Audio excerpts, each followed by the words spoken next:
and as I just said, I'm very thankful to Ita that I've been given the opportunity to go much more deeply, and it's been a treat, and it just, I feel like going deeper and deeper and deeper. Thank you. But I thought it would be, when I went to Ita's studio and we talked, and she told me a little bit about her family background and her father and grandfather. So I thought I'd love to hear a little more about that. Okay. My dad is a painter and also kind of a sign writer. He was a sign writer. I suppose I grew up quite immersed in art, like, because Dad would paint mostly watercolour, but oil more lately as well.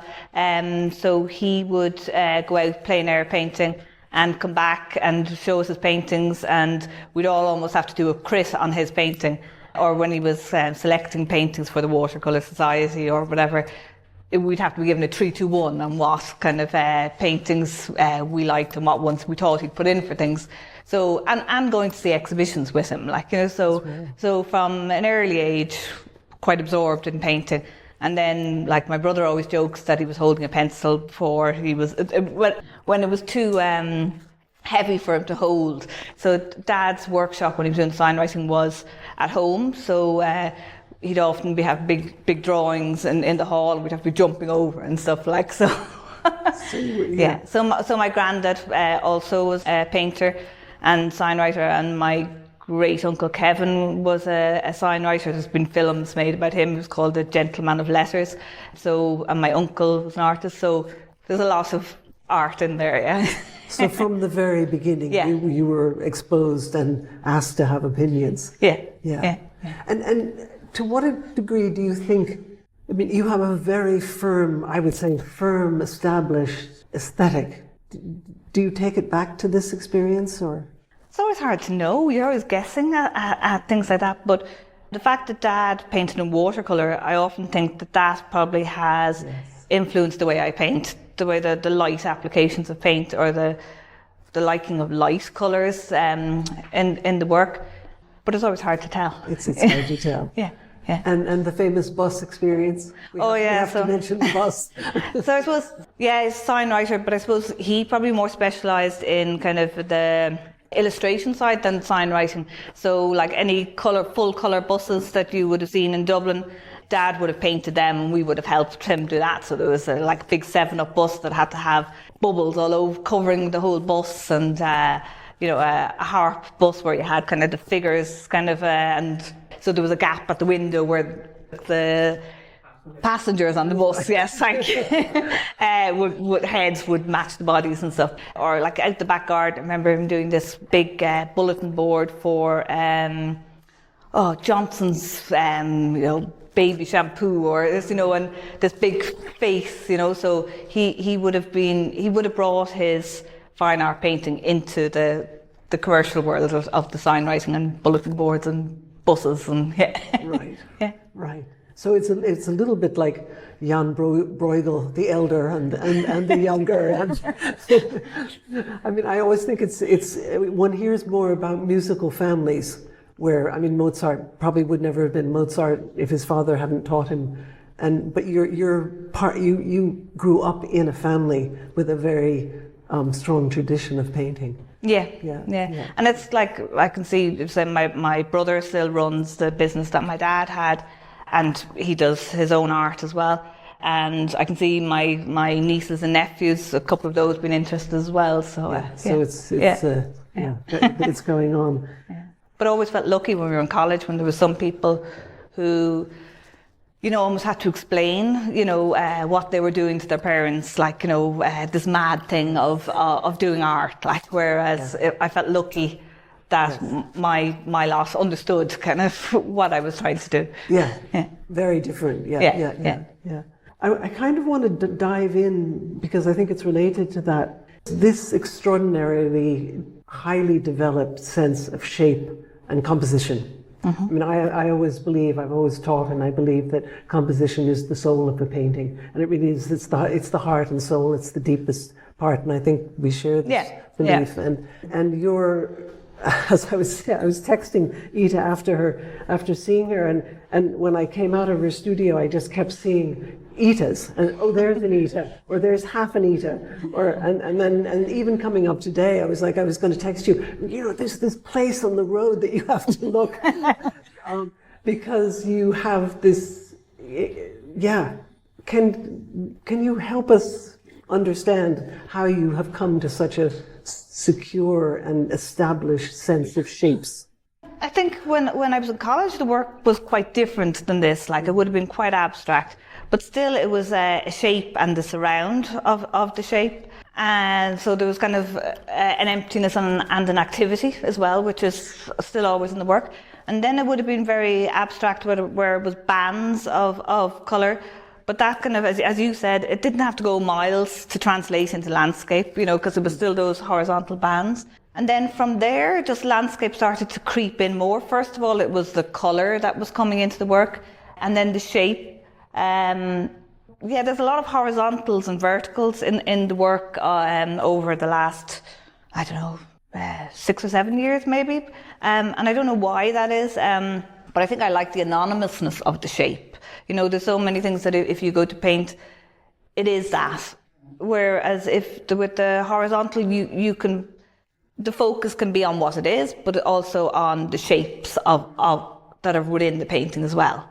So I don't know whether that answers your question, where the shapes come from. And then the structure of the paintings is very important. A lot of them, there's a direction is important in it. Structure? Yeah. What do you mean when you say that?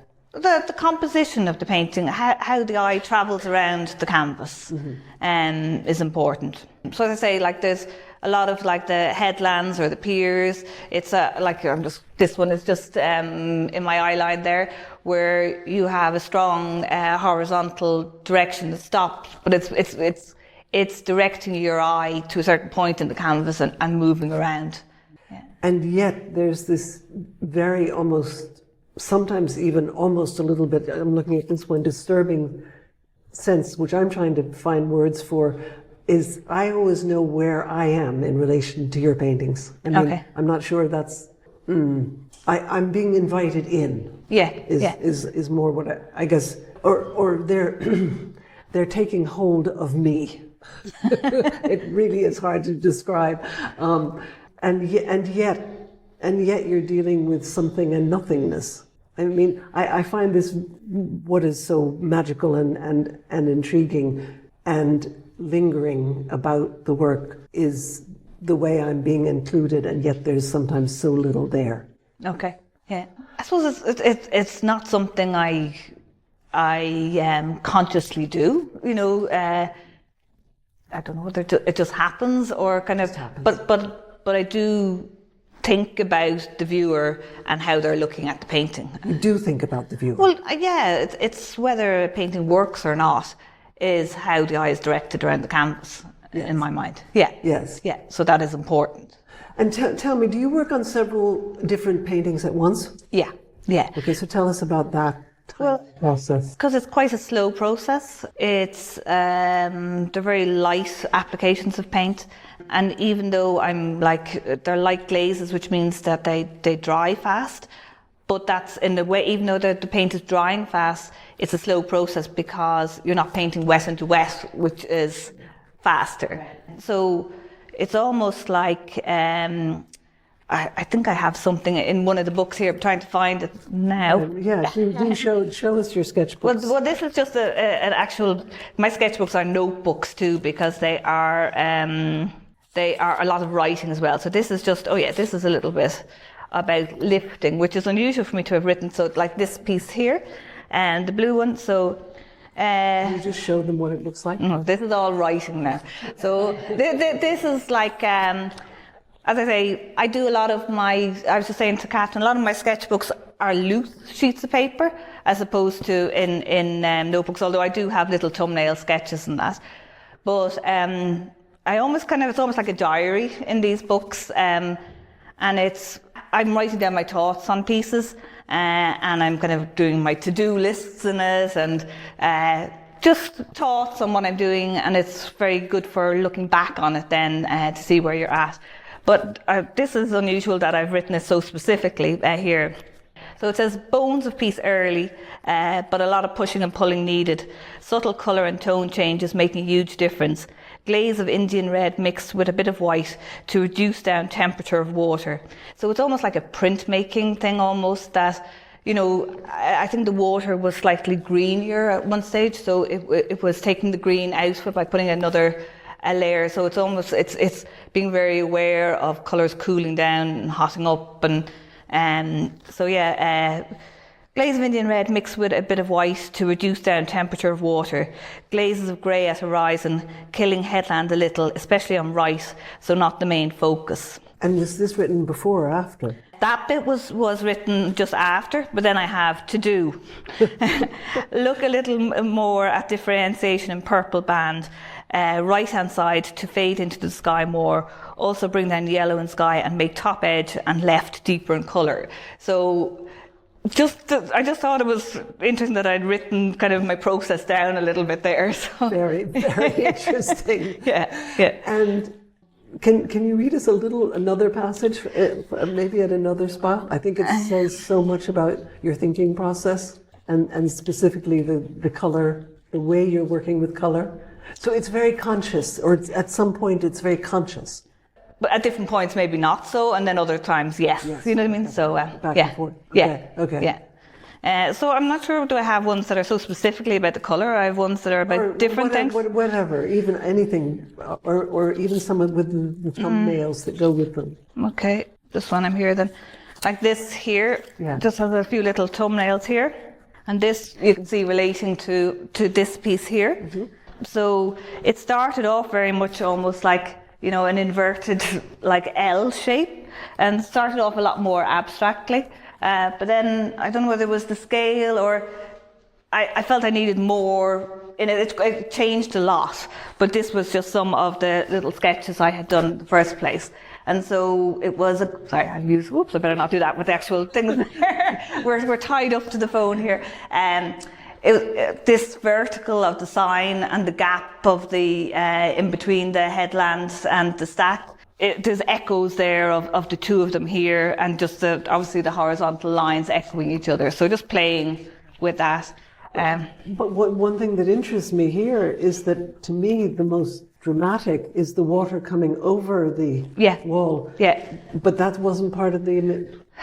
See, I do a lot of variations of things, so I had variations with that, without that, you know. So I go through, sometimes it's more direct, and other times I have lots of variations of something. So sometimes the painting might look simple, but there's been a lot of variations maybe done on paper beforehand to come at what I want. Yeah. And so that was there in my first notebooks, actually, about the water spilling over, if I wanted it there. But at first I wasn't sure that I wanted it there, because I'm always battling with that abstract versus representation. And so some of these are much more abstract. They're like the bones of the structure. You know, so it's deciding kind of how much of the abstract and how much of the representation I want to put in the paintings. And how much do you think that has to do with your own mood at the time? This balance between abstract and maybe adding a more realistic element? Or do you have a sense? I don't know. Yeah. Well, I like to see, sometimes the abstract can almost be too abstract. Like, you know, it's almost, I've always liked abstract elements, but then I think that in realism there's a mood attached to the realism. Like, because, for instance, things I'm always interested in is distance, which you can really see in this piece. So distance and the lighting, and both of those are not bedfellows of abstraction, really. Like, you know, so it's marrying two things, kind of, you know. Yeah, I think I have one note here about the abstraction or representation. Just interested in light, colour, space, distance, forms. Horizon line in a lot of my paintings makes them immediately recognisable as landscape. Also use of blue sky. Talk of flat space and abstraction, but distance a big part of mood of my paintings. Yeah. So just I'm very aware. I mean, you mentioned You mentioned your interest in Whistler and Agnes Martin. Yeah. And I kind of see you being held between Whistler. I'm not sure how Whistler and Agnes Martin would have felt about it, but I think they would have been delighted to hold you. And I wondered also, because most of these paintings here were done during the COVID site. Why did I go into German? COVID time. It is a particular mood. Yeah, I think my last series of paintings probably had a little bit more grey in them. These have a more blue, like that particular one, the lifting one. I remember painting that in the first COVID lockdown and thinking it was almost like what's the word? The opposite of everything, the doom and gloom that was going on. That I was trying to bring a bit of lightness or brightness into things. But I was also very lucky because I go on residency up to Ballinglen Arts Foundation, North Mayo, and I have been going there for 2-week stretches from 2019 up to now. I'll be going again at Easter. And I had just been to Ballinglen in the January before the first lockdown. So it was, obviously COVID was terrible and everything, but I worked part-time in the gallery and the gallery was closed and I had all this inspiration fresh in my head, so that was a nice for me, to have this extra time in the studio. Yes. And because you also have spoken and written about this very strong relationship you have with certain places and coming back to them. Do you revisit them? Yeah. I think in the past, a lot of my work was, I think you were saying you remember a Canadian series I did that was based on, it was our honeymoon actually. And so a lot of that was remembering back to a place. But then my last exhibition before this, I had moved house and it was very much inspired by the views from my studio window and the whole surrounds. And so that got me into revisiting places and really knowing a place and seeing it at different times of the day and different vantage points to it. And then I started going up to Mayo again in 2019. And as I said, I've been going every year and it's been lovely just going and seeing a place and being drawn to certain places and going back again at a different time of the year, different time of the day, different weather. Like the series Landmark down here, the 5 small pieces. It's all from the same stretch of the road, but some of them are from kind of 2020, some of them are from 2022. And it's when I go back there, it's almost like seeing old friends when you come across the road and you're seeing a place that you've looked at before, and it's lovely. And I really, maybe you're building a relationship with a place, as you say, Yeah. You are building a relationship. Or even these two, there's 2 paper pieces here that are inspired from a pier in Cove, and Cove is not too far away from where we live, and we'd walk in Cove, but we wouldn't go as far down as this old pier, and then we were walking down further there. I don't know how many times we've gone down there, and poor Martin is left like dum-de-dum, and I'm kind of down having a look at this place. That shape has moved. And that's what's surprising, because it's chaos, and you're kind of going, this is not what I'm usually drawn to, but yes, it was because I suppose it's things breaking the horizon line, which is a lot in the work as well. But did you simplify the chaos? Yeah. Yeah, and you actually added a little tiny bit of red and orange there. Yeah, I'm waiting. A little hit of colour. a little hit of colour. Yeah. I mean, there's a mischievous part of me that would wonder. I mean, if you had a benefactress and she sent you to the desert for 6 months. I see you in the middle of the Sahara. What do you ever long for? A different.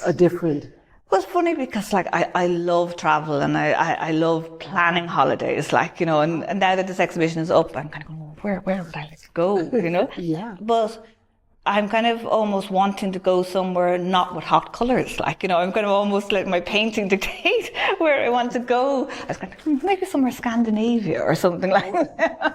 But then if I had a benefactress and I could go anywhere now. Yeah.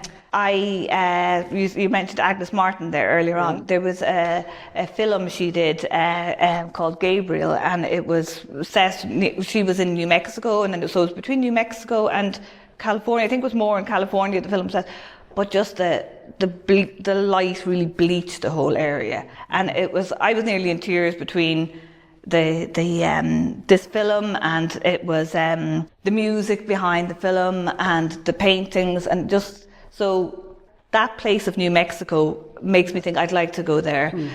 Just from her colouring that she uses from that film. Then it's come up a few times, like the likes of Diebenkorn is an artist I would have looked at in college and hadn't looked at in years, and then all of a sudden the fact that he was in New Mexico came up. Then when I was up in Ballinglen Arts Foundation, and I was talking to this American artist, and I happened to say to him, so what part, if I was travelling anywhere in America, where would you suggest? And he said, New Mexico, I think, would be good to know your work. Yeah. So I think New Mexico is kind of in there somewhere. Yeah, I mean, speaking of Diebenkorn and the way he would put, a curve or his little shapes in. I mean, I'm very aware in the one with the boat. Where's the one with the boat? This one, or there's one there as well. That's one. That there's more of a curve there. Yeah. And that is unusual for you to put in a curve. So there has been a curve in some of them. Like there's almost like in some of the paths or lead-ins, there's almost a slight curve in lead-ins to the work, or in some of the road ones here. Yeah, I suppose the curve isn't too far away from a straight line. It's still directional, It's directional. Yeah, well, in that context, is it okay if I read this paragraph? Yeah, we were conversing about things, and I felt this was very much Ita. Something I didn't talk to you about was when we were in Sligo, Donegal on holidays a few years ago, and how excited I was about all the lovely long beaches, but how nothing has materialized from this, yet anyway. It was as if the beach would be too recognizable, straight away as a beach. Note in sketchbook from when I returned and was looking at this said, don't like the way coloring screams seascapes and takes away focus on shapes. So I just think that's you're in this wonderful place between seascape and recognizable and shapes. The only piece that did materialize from this was Northern Shore, quote unquote, which has more form combined with beach. It was also near where we were staying, so probably built more of a relationship to the place than some of the other places that were just day trips. I feel in your painting this between again, we're getting back to between something and nothing. Yeah. Which also, yes, I mean, what about music? Does music play a part in your work? Yeah, I listen to music when I'm painting, and it's important. It's important. Yeah, it creates a mood when you're painting. And sometimes if you go into the studio and you can't decide what to put on, and music is almost a bad sign. It's kind of it's. I don't know if you're. Oh no. It's and then there's almost a superstitiousness almost like that. If something has been working for you in the studio, then it's put on again and again and again, and it works. And it becomes almost like a soundtrack to the painting. So yeah, so a lot of kind of instrumental music. What would I have been listening to? This like Jan Tiersen, he's a French composer, so I listened to a good bit of him when I'm painting for this series. Anyway, there's been a little bit more kind of vocal came in, that I was listening to more vocals at times in this series, which was unusual for me. And then I wondered whether that correlated with some of the ones that were more representational, but that could be nothing. And then sometimes you want something, then it's usually quite slow or moody kind of music, but then sometimes you want something a little bit more uplifting to get you going too. But so sometimes something that has a little bit of almost like a little jazz element or something can be good too, like just to spur you on, but still is a quieter. It's not jazz. Yeah. Well, speaking of jazz, I mean, if your benefactress gave you a very large white studio and a year off and a lovely person that was going to make canvases any size for you, where would you see? I don't like, it's a funny one. Like, I've been painting smaller just over the last few years, and I don't know why, whether it's my studio space, although I can paint kind of big in the studio, but I think I'm enjoying painting small lately. Like, there's something that you can just put a mark down, and that mark is the shape. And I know, maybe I need to invest in bigger brushes, and then that can become the case in big. But I don't know, I think I like the intimateness of small. But that's not to say that I wouldn't like to try something bigger. Like, like this one here is the biggest one in this series. And I have some slightly bigger canvases, more 4 foot by 3 foot there that I could start into. But as I say, I'm liking the small too, so I don't know. And then also when I go to Mayo, I'd love to go for a longer stretch of time. But when I have gone, it's been like 2-week stretches. And so when I go there, it's a lot about recording the information. So I don't want to get bogged down in one big piece. So that's where a lot of the small paper pieces come from. That I want to work small, and I want to go through a few different ideas when I'm there. But so on one day, give us paint a picture of you in your studio in one day. Are there many different pieces around? So it depends where I'm at, but yeah, it could be a case of, okay, I'm not happy with this, but I want to do another glaze over that, and and then when you change that bit, maybe you need to change another bit. But then there's also, then I go, okay, I'll leave that be and look at it again, and going into another painting then as well. So so that's all in one day. Could be. Or it could be that you've just started a painting and you're spending more time on that one piece, kind of at that stage, And then the question that has to be asked is, where are the people?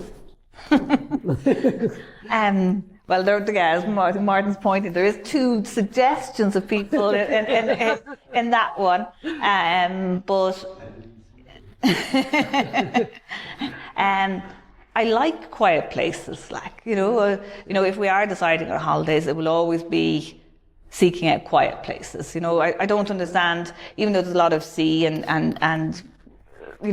I'm not a beach person. I don't like going to beaches that are crowded with people. That was my idea of hell. Like, why would you go to a nice place and have to share it with all these people? Like, I want to kind of have the place to myself, which is why North Mayo is lovely, So, it's not that I have anything against people, but I suppose I like just experiencing the place just on my own. This is very clear. Yeah. Do you think we should go to questions? Yeah, I know.